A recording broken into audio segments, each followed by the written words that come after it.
All right. So today we are going to be discussing balancing multiple clients and deadlines. Okay. Um this particular topic is a unique one because I'm always going to give you from my perspective, right? I don't think you can actually succeed in balancing multiple clients unless you fail. You have to fail first before you are able to even balance multiple clients, right? Um, huh, how do I say this? There was a time, I think this happened to me around 2020. I was taking in as much clients as I could possibly get. And obviously, for every client you take and every project you are working on, there is a deadline. That is for sure. But I felt like I was Superman. I felt like I could handle it. I could handle it. And even though I was choked up to my neck, I was still taking as much clients as I possibly can. And what really happened was, it's not that I was not able to meet the deadline. Is the What happened was that I broke down. That is just a simple fact. I fell sick because I was working too much. I was working day in, day out. I was working at night. I wake up around 3 in the morning. I'll work till 12 at night. The only thing that will be taking me out of my decks is maybe to eat.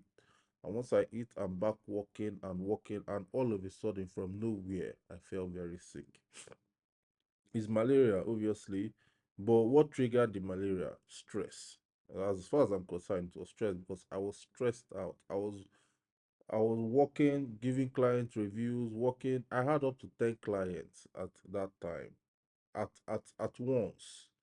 And when I broke down and I felt sick, man, that is when I knew that I was doing myself a disservice. I knew that I had to find a way to balance it. So I don't really think you are going to be able to succeed in balancing multiple clients or actually knowing your limits if you do not fail at it. So expect to fail at it just that way, so you'll be able to know what your limit is. So when I failed, it dawned on me that my limit was 7 clients at a time, because I noticed that my neck started choking after the seventh client. So when I started get accepting the eighth client, I started feeling the pressure heavily.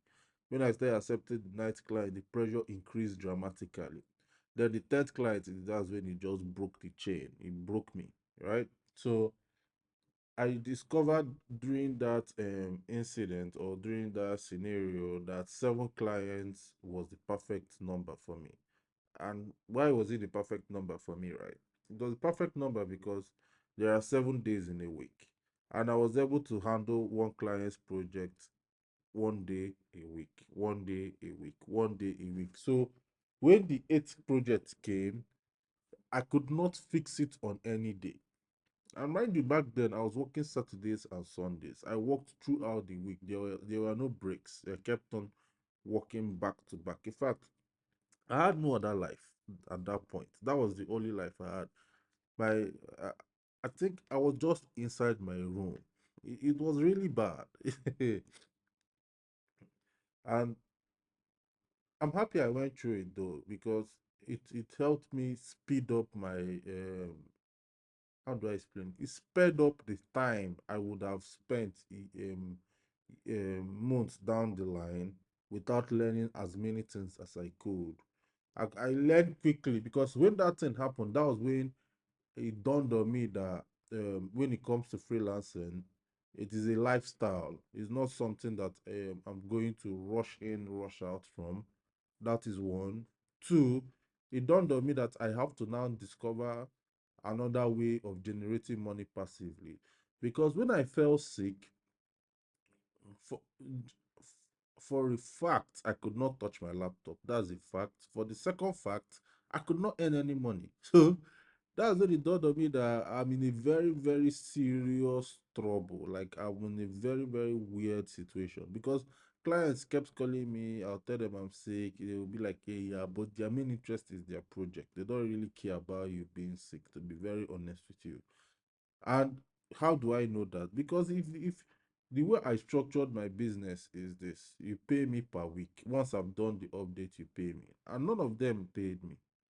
After when they heard that I was sick and I could not deliver the update for that week, they did not pay me. It was obvious. So what that meant to me straight up was that if I do not work, I don't get paid. And that was when my mind started racing. I started trying to figure out which business can I do whereby if God forbid I'm sick, the business keeps running and it still pays me every day. That was when I started thinking of stage three. Because when this thing happened, I was in stage two of my journey, right? So obviously, if you don't know what this stage is, I'm saying you have to go back and watch all the other videos I've released. So that was when I started thinking of stage three. So I'm grateful today, in hindsight, that that happened to me. But when it was happening to me in real time, I was not happy at all. I was sick and I was depressed at the same time because how do I explain it? I remember I discovered Piggyvest around that time. I had some money, but I could not access my money. So if you're in Nigeria, there is an app called Piggyvest. You can lock up your funds and blah blah blah. And I locked it up there, hoping that when the clients pay me the next update, I would always have money coming in every week. How stupid was I? Because I did not have any savings, nothing, nothing. And when I fell sick, this sickness just happened like this. I slept around 12 and I saw myself waking up around 7 and I could not even get out of bed. And I was living alone in Abiyokuta. I could not get out of bed. I was feeling feverish and I was sweating at the same time and the weather was cold. Like I could not do anything. I could not eat. I could not, and it was hell. I won't lie to you, it was not fun at all. um I, in fact, when the clients called me and I spoke on the phone, they already knew without me even saying anything that I was sick. But the depression came from the fact that I knew that these clients really would not pay me if I don't do that work. And two, I did not have any money to even go to the hospital. I'm telling you the honest truth.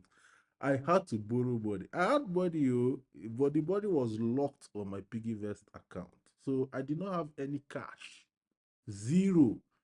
I also learned that it's not always good to be zeroed out. To keep some money just in case. It's not always good. I had to go and borrow money from someone. I paid the person I think 2 3 days later on when the Piggyvest money kind of unlocked, right? So which I was lucky for that even unlocked at that time. My best friend at the time, I just had to call him, you know. But it was not easy. I'm not even going to lie to you. It was a very crazy time. So, but it taught me a lot. Like just from what I've said in this audio, I'm believing that you've seen all the lessons I've learned. I learned so much. Don't zero out your finances because you're trying to invest in this or this and that. Keep some money for emergencies. It was from that scenario I learned that thing. I know we are discussing balancing multiple clients, but you would learn other things in this process. I learned that very, very important. I also learned that you should find a way to earn money when you are not working, that will be working passively. Funny enough, I started thinking about it that time. I didn't know what to put money into. It was around 2023 I discovered what to even use my money to do, to invest, to be able to earn passively. It was in 2023, but my mind was thinking about it constantly. I was trying different things, but it hit for me from 2023 moving on what I wanted to do. And sometimes I also invest in other things for other projects, not like investing in the stock exchange and all that. No. Um, so, and he also taught me that 7 clients is my limit. Up till today, I don't take more than 7 clients at a time. Even I can't remember the last time I did 7 clients at a time though, because as you grow in this freelancing and you have other businesses you are running, it's not wise to take that much clients because you will not have the time to grow your own business. But this is for the advanced freelancers, those that have spent years in the game. You quickly notice that getting more and more clients. The way I coded that time where I'll sleep by 12 in the night, wake up by 3. I can't do that now. I have a family. Now, even if I don't have a family, I can't do that now. It's not, my body will just break down constantly. So right now, I think the highest I've done in the past 2, 3 years is maybe 3 clients at a time. I think this December, this month, I handled. I won't really say I handled 3 clients at a time because one was exiting, the one came in. So, but there was like a 1 week period where I was handling 3 clients at a time. But this coming year of 2025, it's not my goal to handle 3 clients at a time. It's not what I'm looking forward to, you know. But to balance multiple clients, you need to go through hellfire to be able to know your limits. And if you try and play it safe, you may not know your limits because I can tell you today now that you should do 3 or 4 clients or 7 clients at a time like me. But what if you can handle 10? That I cannot handle 10 does not mean you cannot handle 10, right? What if you have the entrepreneurial spirit that I won't say maybe you have the business mind spirit because we are all entrepreneurs here, even as a freelancer, but business mind spirit whereby you can hire other developers, manage them effectively, and you can even handle 20 clients at a time. It's possible for you. But to me, when I tried it, I even discovered that it was slowing me down. Like if I hire other software engineers, I discovered that a project that would take me 6 weeks to do was not eventually taking me 12 weeks to do. So it did not work for me. But it can work for you. That's why I said the best way to know is to break down. I'm not going to sugarcoat it for you and tell you don't exceed this number of clients at a time. No, you have to break down first. It is when you now break down that you'll be able to determine the number of clients you can balance at a time. And regarding the deadlines is pretty obvious because if you are not able to know the number of clients you can manage at a time, how many times you can work on a client's project, sorry, excuse me, you will not be able to manage the deadlines, right? And for me, when I update clients per week, depending on the project, at that time, I could take a client's project for a day, sit down on it for like 18 to 20 hours, work on it for that day, update the client, get paid. The next day, I work on another client's project. So, but currently now, I can take a client's project and use 2, 3 days to work on it on a week, right? Then 2 or 3 days next to work on the next client's project on a week, right? So my goal itself is to be able to get one client that I can just handle for a year. Like the client pays me throughout the year, like a very big ass project that I could just take and I'm not going to work on any other client's project. Like limit it down to just one. The day I will achieve that, that will be a blessing, because the less clients, the less headache. So if I get less clients who pays me, who just books me for a full year and pays me the actual amount I want, I've made it already now. Yes, now for a full year, I don't need to worry about clients, getting clients, sending update and all those things. I enjoy it though, but man, if I can do that with just one client, I'm good. But it's going to be very, very expensive for the client, to be very honest. Very, very expensive. So the deadlines is secondary. If you can manage clients, you can manage deadlines. So that's secondary. Now, if you want to balance multiple clients, you need to have the ability to um how do I say this now? Treat the clients like they they have your money. I don't know if I'm making sense. Like if you are working with a client and the client has already kicked off a project, obviously paid you to start off a project, every time you're conversing with that client, treat that client like they have your money. That money you want, that they do have it. You would see that it changes your tonality, it changes the way you speak, it changes the way you communicate, it changes the way you react to when they make, because some clients make weird suggestions. I'm, I don't know how old. you've been in the game if you are listening to this, but for those of my guys or ladies that are listening to this that have been long in the freelance game, some clients do make very weird suggestions. Like some things do not make sense. I remember there was a time I had a client that told me that on a page he wanted a pop-up, but logically a pop-up would not make sense. It's supposed to occur on a new page, right? No matter how you do that pop-up, it would not work because it is not even an application issue. It was a system issue, right? And I tried to explain it and explain it and explain it, but he insisted that it has to be a pop-up. It was so weird because something like that can just destroy the entire project because you there is no way for you to do a pop-up. I don't know how I'll be able to explain this thing, without, and I don't want to lay out their entire business because it had to be on a new page. If you're an Android user on a new activity, it cannot be a modal, it cannot be a pop-up because what is going to happen on that the logical or the UX that is going to happen there cannot really work on a modal or pop-up for it to be beautiful or look good for the user. But the client insisted it has to be a pop-up. Now, I had to tell the client that in order to do this, it is not possible, but we can create a plugin that will be able to connect to the OS, and we can, there are ways to hack it so it thinks that it is a new page, but it's actually a pop-up. It took me a lot of time to do this, and I was able to do this successfully. Now, guess why I'm crazy or why it got me mad? Because few days later, when I gave him the APK for him to test, he told me, I think it is better for it to be a page. Why is that client stupid now? I don't know. Really, really, really. If you are me, are you not going to be pissed off? I was pissed off. And why am I bringing this thing? If you're pissed off with that client and you're having multiple clients, there's a high chance you will transfer the aggression to another client.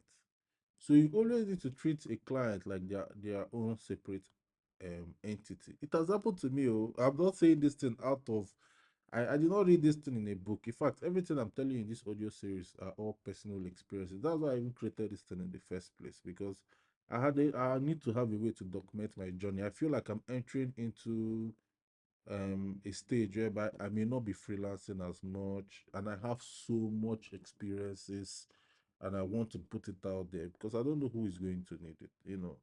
So that drove me crazy. And I did not know when I passed that aggression to another client who was innocent. So when you're handling multiple clients, there are going to be situations whereby a client might make you very pissed off, but you need to know that that client is that client. It is not the next client, it's not the other client. You need to separate the if you have an annoyance or a grievance or you feel strange about the client, does not mean the other one should have that same feeling because it can easily transfer. If you're having multiple clients, it can very much easily transfer, right? So treat them as their own entity, treat them as if they have your money. you know I remember there was a time I had about four clients at the time. I think this was 2022. So one of the clients, he wanted to do something that his own. It was a desktop app actually. It was not a web, or it was actually a desktop app. So we built the entire desktop app. I sent it to him, and unfortunately, okay, for example, my system is using an 8 gig RAM currently, and when I was building it, I did not know what his RAM size is for his own laptop. So when I delivered it to him, it turned out that his own system was a 4 gig RAM, right? Now, oh no, sorry, my own is 16 gig. Is 16 gig. My laptop is 16 gig. His own was a 4 gig RAM, right? Then I now setting the desktop app. It was working, but it was slow. And I did not know what was making it slow because it was working very fast on my own system, right? So I now told him, okay, let's get on a Google Meet, let us check it out, and let us see um, um, what is wrong with it. Just bear with me. Maybe I'll get to explain how this affects multiple clients very soon. So I got on his system and I was checking it, and it was actually slow. He was not lying about it. It was actually slow. And mind you, by that time, I did not, my mind was not even going to RAM size because I was thinking that for some reason I thought that he's using like an 8 gig RAM and above. Okay. I think mine is 8 gig. I can't remember the story because I used a different laptop then. I think that was 8. My RAM then was 8 gig compared to the one now. So I checked it, it was slow. But the problem now was that day I was checking it, that day he complained, I was supposed to work on another client's project, right? And he kept on complaining and complaining and complaining, and I was not able to work on that client's project because I was so focused on figuring out why the desktop app is slow on his own system, which was his own project was yesterday. And we did this and did this and did this, and eventually I was not able to deliver on that day's client's project. Man, I felt very bad because he just came out of nowhere and took away the other client's project. I could have easily told him that, sir, I'm going to check it out later. Or I could have easily told him, let's work on it and another slot of time that I am going to be available. But because I was curious, I didn't know what was working, or maybe I was naive, or maybe I was young, I did not get that experience. I took the time of the client today's own to start debugging his own. And it affected that other client, which obviously I made up for. I had to work the entire night to make up for it. So in the morning I'll be able to present his own. But what did it lead to? It led me to not sleep, and it now affected the other client I was supposed to work on. So let's say his own, the one that his laptop speed was slow. His own project was Monday. I delivered his own on Monday evening. I mean, yeah, Tuesday morning because it's the next month. Tuesday morning, and Tuesday, I had another client's project, but I was busy debugging his own, and I did not even know what the solution was till evening time because in my head, RAM has not even crossed my memory. And in the night, when he left, I had to work on the other client, the client I was supposed to work on Tuesday daytime. I did his own in the night, delivered it on Wednesday, but because I did not sleep, after delivering it, I had to go to sleep, which affected the client's work I needed to do on Wednesday. So, do you see how it turns into a cycle very, very quickly? So, Wednesday's own, I had to wake up in the afternoon and do his own and rush it till I think I slept around 11:30 or so. Then that was how I was able to now catch up because that time I was doing about 5 projects at a time. Well, the deliveries were on the weekdays, on the work days, Monday to Friday. But it affected me, my sleep, it affected my entire schedule, right? I could have easily told him, okay, I'll check it out on Saturday, which is what I learned from that thing. And it affected all the clients I had during that week. So there can be situations whereby you are working on a client's project and another client is disturbing you to check it out. You have to find another slot for it when I have rested, because at that moment in my head, when I was debugging it, I had so many things going into my head that I did not. First and foremost, I knew I was supposed to work on another client's project. I felt like he was disturbing me, and I looked at it, and he was not really disturbing me. It was actually slow, so I was now worried. What is going on? Why is his own slow and my own is fast? And debugging it and figuring out, still no headway.